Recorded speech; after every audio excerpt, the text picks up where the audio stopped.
So, in today's video, I'll tell you everything you must know as a gatherer in Albion Online. I will cover variety of topics of the best gathering equipment, the best maps to gather in, how to find tier 7 and tier 8 resources faster, what are the spawn timers, and much more. All of these tips can be applied for a beginner or already tier 8 gatherer, so you could improve your knowledge and earn as much silver as you can. If you get any further questions after you have finished watching the video, feel free to comment in the comment section down below. And with that said, let's get right into it. Okay, so starting off, let's take a look at the gathering gear and all the abilities, bags, food, and much more. No matter what type of gatherer you are, you always want to buy the flat gathering gear set.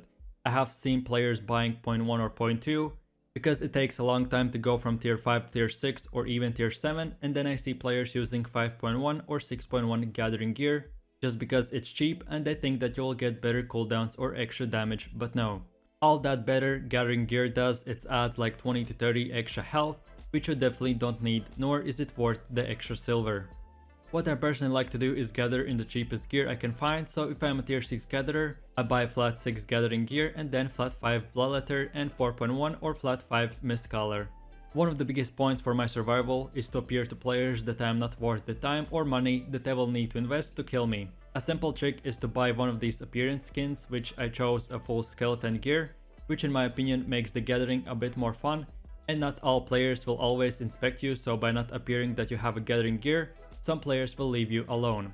But then buying a better weapon or an offhand only helps out the skinner, and then an extra silver is again not worth it. All gathering main objectives will be to gather as much as you can in the fastest amount of time while not getting killed, but if you do, then make it cheap so you can re-gear and continue making money.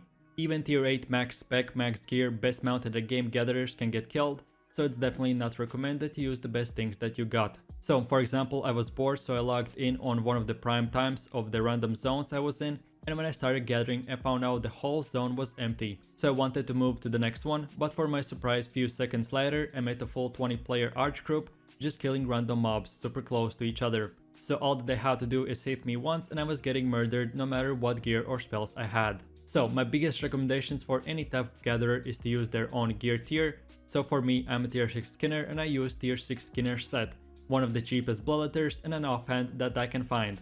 As bloodletter, the weapon itself has the highest mobility in the game. This is the weapon that is recommended for any type of gatherer to use. And then as for offhands, you can try out different ones, but mist colors are super cheap and getting that plus 10 extra % reduced cooldowns can get useful in some cases. Okay, so with that said, let's move over to the spells.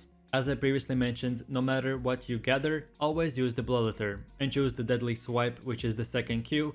Then for W, go with the dash, and passive, pick the deep cuts. And then for the gatherer's cap, aka helmet, pick cleanse. Personally, players like to use the beard chop or other spells, but they will put you in combat, and most of the gankers builds are made to stun players, so having that cleanse will be very good. Then for the garb, aka gathering armor, go with the ambush. With this build that I'm showing you, your objective is to disappear and for the gankers to lose you, so having this spell is super crucial.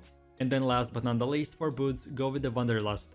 Every player uses Wanderlust for the boots, so I think there's no need for me to explain there anything. Then as far as the cape slot goes, I think it should be self-explanatory to go with the gathering backpack. And I personally like to use tier 6 bag.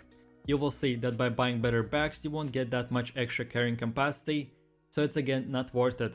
But then the big question is, what mount should you use? In my opinion, the best gathering mount is the wild boar. You will get relatively a lot of health, speed, and most importantly, carrying capacity. Yes, it's super expensive, but especially if you will gather as a solo player like I do, it's super useful. I've even seen higher tier gatherers using more expensive mounts like the giant horse, which have abilities like another invisibility, but their carrying capacity is super low, so it's not worth it for the long run. And then lastly, food and potions should be self-explanatory, which are tier 8 invis potions, which each run you should have at least 2 to 3, and then tier 7 pies, which again you can bring 4 to 5. Then let's go into a scenario on what you should do if you get ganked. So the main thing to know always when gathering is where in the map you are. How close are all the map exits and how populated is the zone.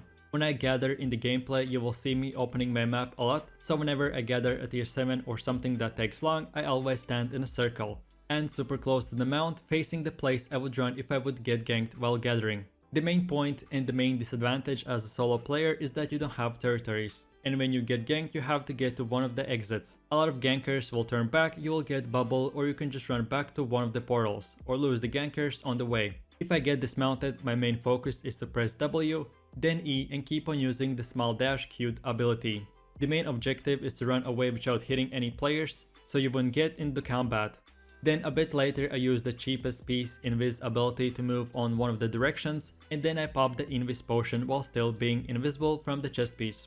This crucial 5 to 10 seconds of gankers not being able to see you and them making question themselves on which direction you went will give you that extra time to run away. Obviously after some attempts and more practice you will get better at escaping, so try these strategies out and depending on the situation improvise and adapt. Then as far as the actual gathering goes, gather whatever you see till you become a tier 7 gatherer, and after that you will most likely hunt just tier 7 and tier 8 nodes.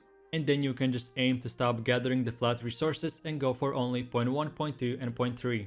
If you are a brand new player or just a beginner for gathering, then always stay in the same tier zone as you have unlocked your gathering gear. So if you are a tier 1 gatherer, stay in the tier 1 zone and move on till tier 6 gathering and tier 6 zone. Personally for solo players I recommend to stay in royal zones till tier 6, but if you are in a good guild or alliance, gather in black zones can be efficient as well. Then if you have few friends, gather after tier 6 in the roads of Avalon with 2 to 5 players together. But if you are solo, then stick in the main black zones. For roads of Avalon, gathering is super simple. Find a random portal in the red or black zones, enter together with a group of 3 to 5 players, which in my opinion is the best player amount, and then move around the roads to different portals till you find the icons with the wood, leather, cloth, stone or iron symbol.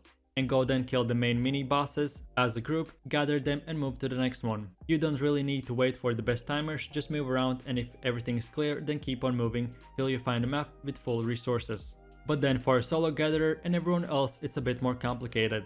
Each zone has its own timer. From tier 3 to tier 6 resources have about 2 to 5 minute timer, so they get replenished a lot quicker than tier 7 and tier 8 materials, and that's why they are so rare and so hard to get. The best times to gather is at zone's prime time, which you can check each zone's time here, and after server reset almost all zones will be full of resources to gather, so these are the two best options, checking each map's zone timer and gathering after the server resets every single day. But of course remember that all the players know exactly the same thing that I'm telling you right now, and each player specifically chooses their own zones to live in depending on the timers, so you will get more tier 7 to tier 8 resources, but these zones will be filled with gatherers and gankers a lot more than per other times. I personally like to enjoy gathering in my off time to just relax, so what I do is I pick one of the black zones yellow portals and move around 2-3 zones from the portal till I find a black zone chest.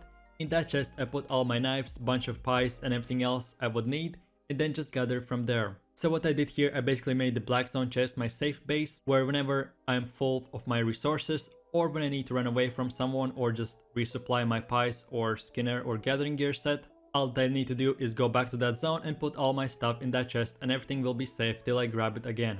I don't care that much about gathering prime times, so what I do is I make one of these black zones my base and then I move few zones together whatever I see. If I see a tier 7 and tier 8 I get them as well, but I don't hunt because their respawn timers can go from 30 minutes to even 2-3 hours. So waiting or hunting them is pointless and you waste a lot of your time, which otherwise you could be earning a lot more silver. Every reset day the timer changes, so no one knows exactly when a tier 7 or tier 8 node will spawn, but if you are in a tier 7 or tier 8 zones, they will spawn, and most likely you will gather and find them by only luck. So what I recommend for beginners and even pro players for gathering is to gather in whatever time zones you want, and in the meantime, if you find a tier 7 and tier 8, get them as well, but don't specifically look for them. As well, there are a bunch of other small gathering tips and tricks that you can do, so if you want to make a part 2, let me know guys.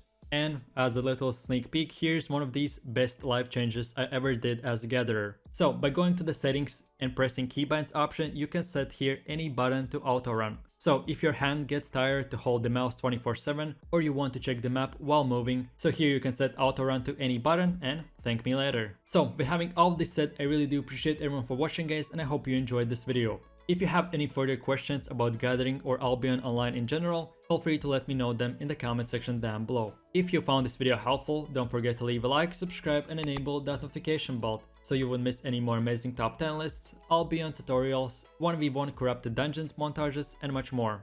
With that said, have an amazing day and I'll see you guys in the next one. Take it easy, peace.